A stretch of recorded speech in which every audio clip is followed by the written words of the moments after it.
Well, welcome everybody. Thanks for joining us. We're going to be starting our presentation in the next minute at 11 o'clock.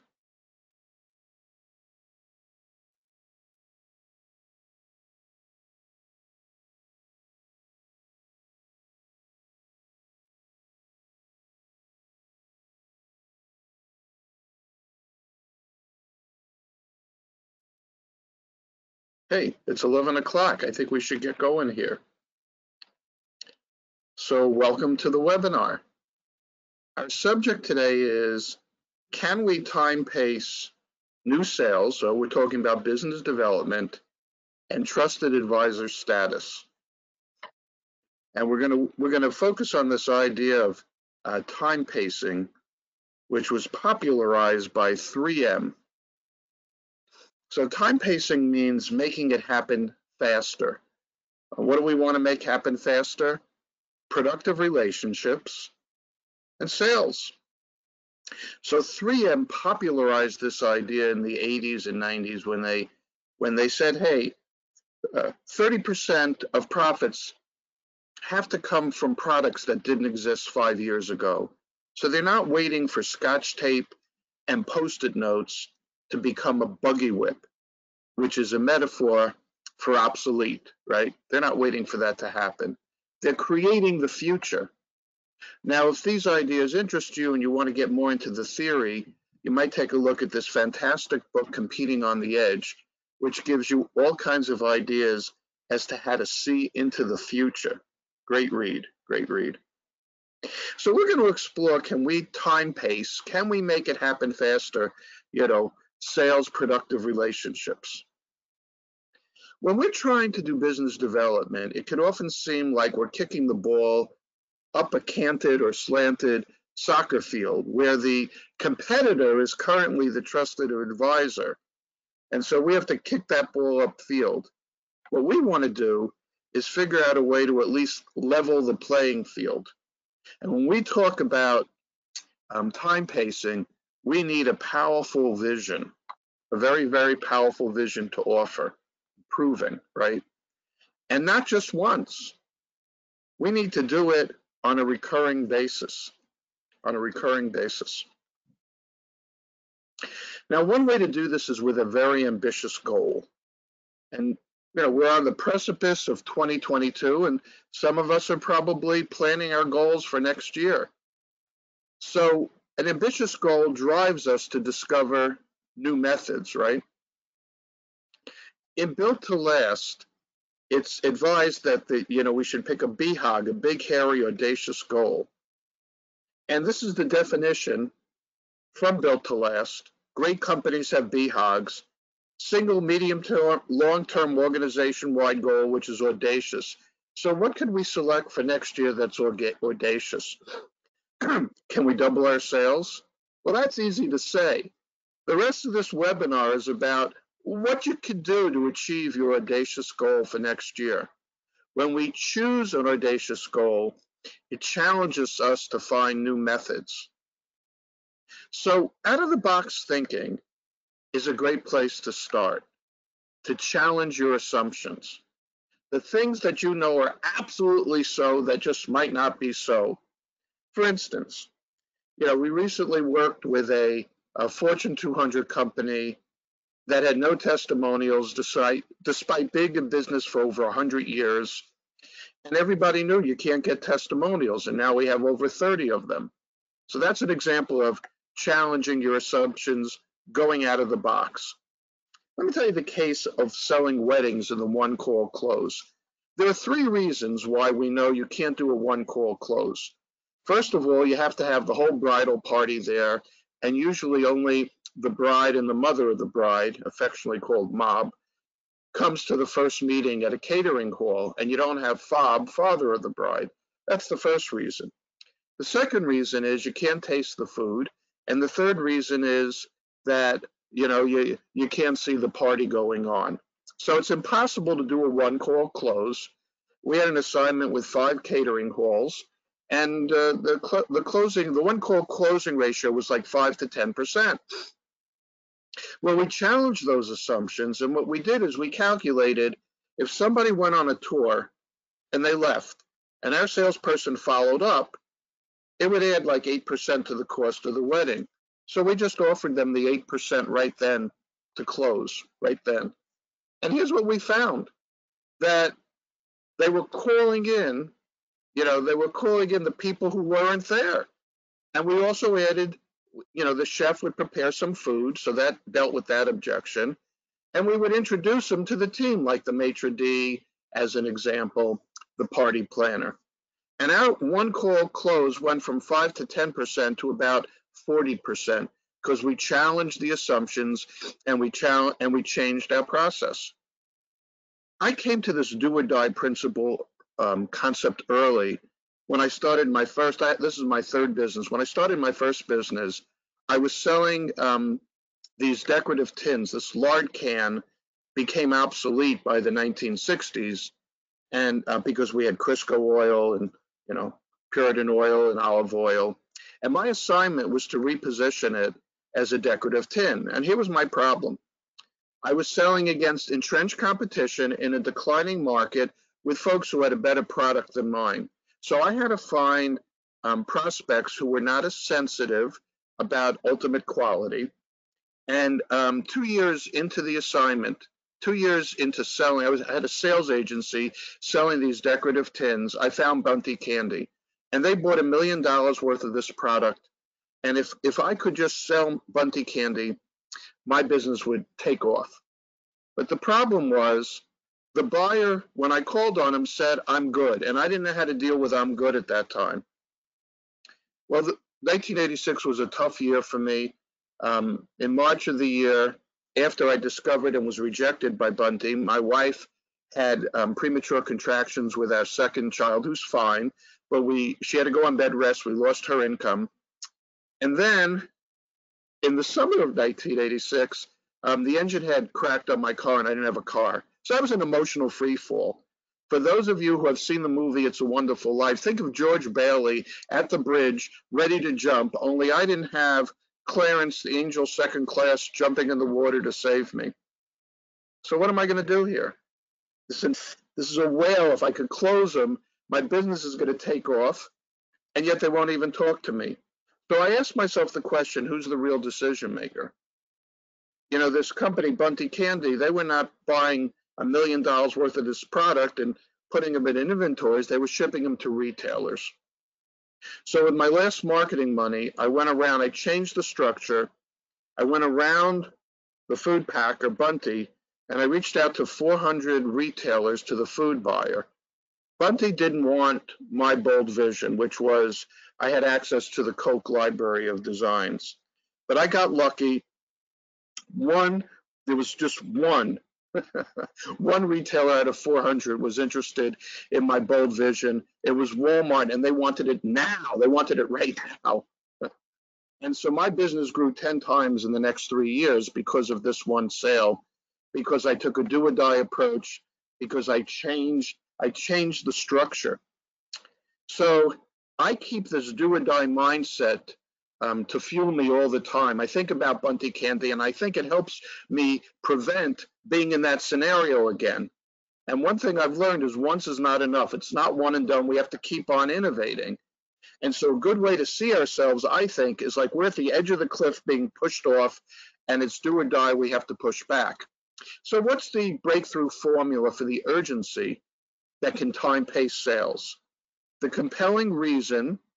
Here, Walmart wanted the design. The proving, in this case, the power of Coke imagery in our culture, leads to a breakthrough move. And the breakthrough is they invited me in. And then when they want it, the time element is when do you want it to get to urgency?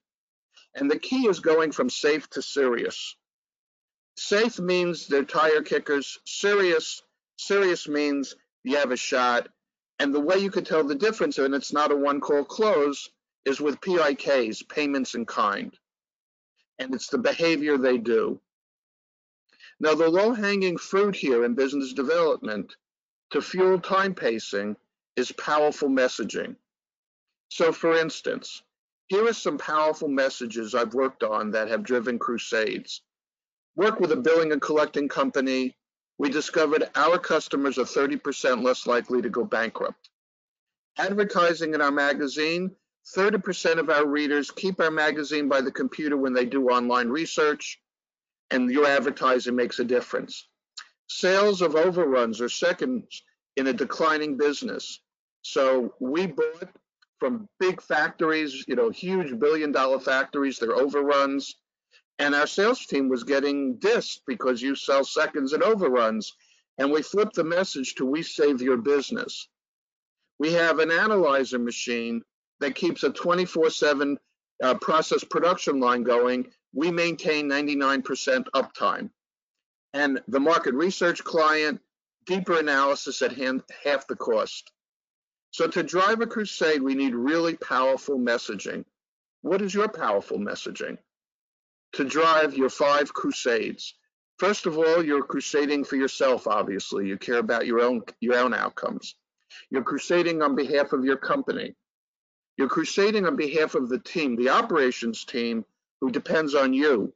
Without you, no sales. Without you, no sales, there's no work. And the ironic one is you're crusading on behalf of a client who's fighting you, who's saying, I'm good. That's one of the great ironies in selling, is we're bringing them to a higher level of well-being, and they're fighting us. And then there's the higher cause. And what's the higher cause? What we do in our living is, what we do for a living is we open the closed mind. And that's what moves civilization forward. Now, to fuel your crusade, you need these messages, and you also need the right mindset. So this is a review, quick review. The window and the mirror comes from good to great. With success, we look outside the window, we give credit to our team. With setbacks, we look in the mirror, we ask, what could we have done? What could we have done differently? In a dysfunctional company, the window and mirror are used in a reverse way. So the mirror is the opposite of what's called learned helplessness. Now, when an elephant is trained so that you can see a keeper moving a huge elephant, a 150-pound keeper moving a 10,000-pound elephant, it's because of learned helplessness. As a baby, they drive a stake in the ground and they attach a rope to it and to the elephant's leg, and the elephant is helpless. And it learns to fear the rope. The elephant has learned helplessness. And then when it's grown up and 10,000 pounds, a keeper can move it because they're afraid of the rope. So that's what learned helplessness is, right? And sometimes salespeople act like they have learned helplessness. And so we need the opposite. We need to look in the mirror and say, if things are no good, what can we do differently? And we're talking about some of those things in this webinar. The things that you could do differently to get to doubling your sales or even more. So messaging is huge. The crusade is huge. Avoid being like that tree that looks vibrant, but it's really hollowed out and gets knocked down by a lightning bolt.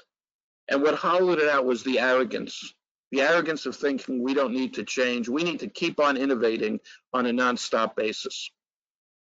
Innovation is a key to a long, successful career. Think about Coca-Cola. How did Coca-Cola last over 100 years? It's now pushing 146 years. Nonstop innovation, right? Initially Coca-Cola had cocaine in it. That's why it was called Coca, right? So now formulation has changed an infinite number of times. Packaging has changed. You used to go to a drugstore to get Coke dispensed because it had cocaine. Then it was in bottles, then in cans, then in plastic. Distribution has changed. First it was in drugstores, then mass markets.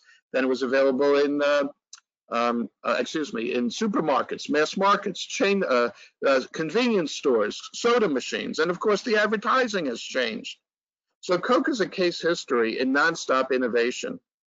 If you look at my illustration, I've superimposed small graphs or small curves over the long curve, and it's their intersection. It's the constant innovation that leads to a long life cycle, and that's key to time-pacing sales, nonstop innovation.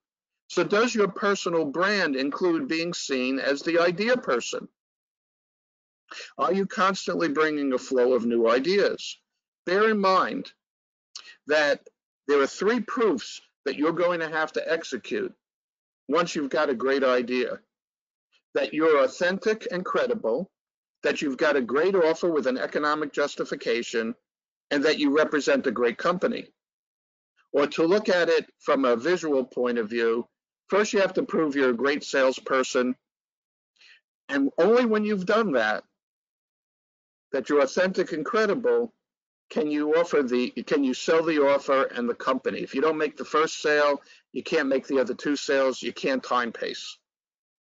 So coming across as authentic and credible and the idea person is essential to time pacing. Of course, you have your standard sales call. The first part sets up the serious conversation. The next part is your fact finding. They won't answer questions if you haven't set up the serious conversation. And the third part is managing the opportunity. I just want to offer you one great question. When a prospect talks to you and they haven't talked to you in a while, a great question is the why now question. Do you mind sharing with me, I've been calling on you for 6 months and you've had this problem for years. So why is this a good time to talk? That's usually the money question that sets up time pacing, the why now question. So how strong is your pipeline? If you want to time pace sales, here's an easy tip. Do enough effort so that for every dollar you want to close, you got $5 of good opportunity. This protects you against black swan events. And how do you know it's good opportunity? Look at the PIKs, the payments in kind. So when we do a pipeline review, we ask, what is the evidence that this person is serious? It varies by different companies, different industries, but fill out a credit application. Somebody introduces you to their boss. They tour your facility. They tour you on their facility. These are all examples of PIKs. One underutilized technique for time pacing is the time-honored handwritten note sent in advance to somebody that you want to meet. This is a recent headline.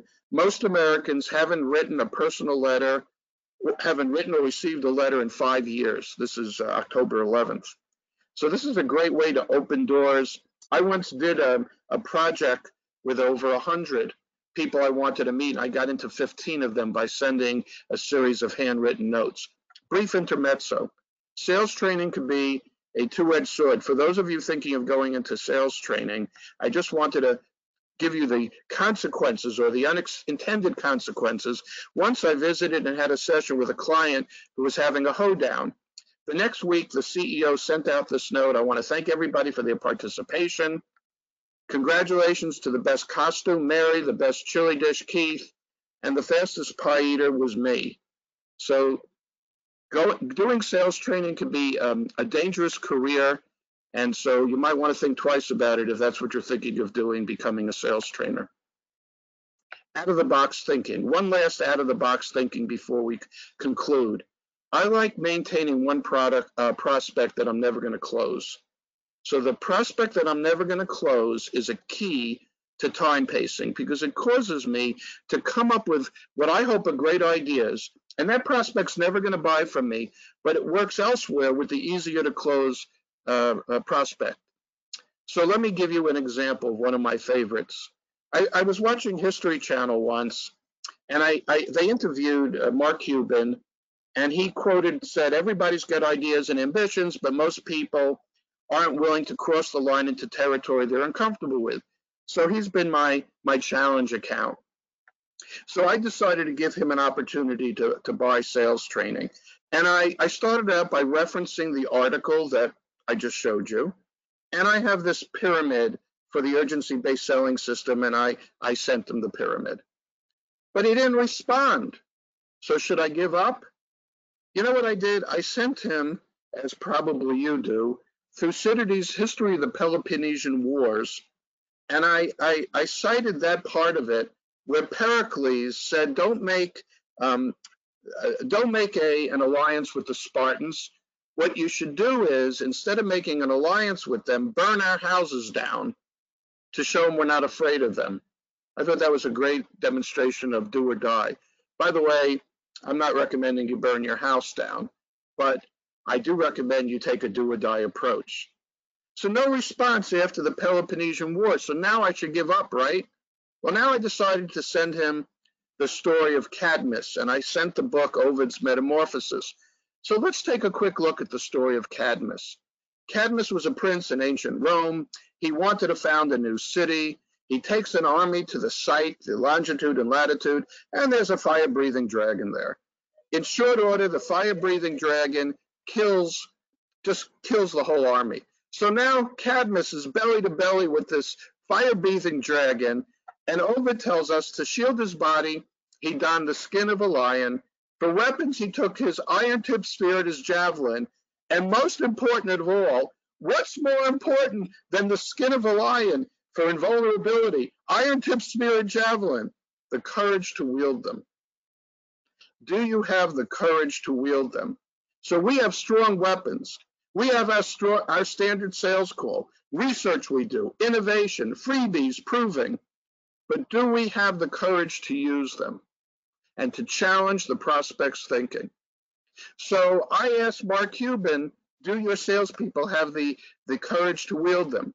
Well, what if he doesn't respond? Is there another move? So I did the foot in the door technique. I have this memory thing. Sometimes when I present, I leave my power cord behind. So I decided to send the power cord ahead, kind of as a foot in the door technique, telling him I would pick it up when we met. I actually sent him a power cord. Here's the letter. Now, if he doesn't respond, I give up, right? It'd be crazy to continue. So now I sent this essay, Why Selling Had to Change in the Last 60 Years. If you're interested, it's both on my website and it's in my first book, Innovate Now. How many moves are there? How many moves are there in a campaign? There's no limit to your creativity. So for my sixth move, I did a tongue-in-cheeker. I said, here's a campaign I did. First, I sent the pyramid, Peloponnesian Wars, Ovid Metamorphoses, foot in the door, why selling changed. How many moves are there? So I laid out the idea of the campaign with the campaign I did for Mark Cuban. And wouldn't you like to inspire your sales team with this kind of creativity? You can reach me. Could there be a seventh move? Well, for the seventh move, I did time pacing, how I opened up today's webinar, right? I talked about time pacing. Well, finally, after 8 packages, 5 emails, 5 e-blasts, he actually started opening my e-blasts, or whoever reads his emails, and still does. In fact, we had 3 opens yesterday. Still hasn't called me. But I have designed all these great moves that I use with other prospects that help me close sales. By the way, I was coming, you may have heard that he was trying to, recruit this guy, Jordan, and he stormed the Bastille. He showed up. He just went down to try to recruit him. Well, have you stormed the Bastille now that the doors are opening? I actually went to Dallas and I stormed the Bastille. I went to the Mavericks headquarters. He wasn't there. I left a package. Key thoughts from today's webinar. Bold vision, bold behavior. Innovative thinking. Humility and boldness at the same time. It's an and, not an or. Build your brand as the idea person. Make the 3 sales and use this technique. The prospect I will never close. Well, we all know Rome wasn't built in a day, so we've almost come to the end of the day, to the end of the webinar. Think for a moment about what were your takeaways, if any, from the webinar. And look ahead as our next one on 11/16. Join us to discuss closing the sale. And when you want to close the sale, are there any Jedi mind tricks? So how do you close the sale? Thanks for joining us today, and we look forward to seeing you in a month. Have a great day. Have a great week. Bye now.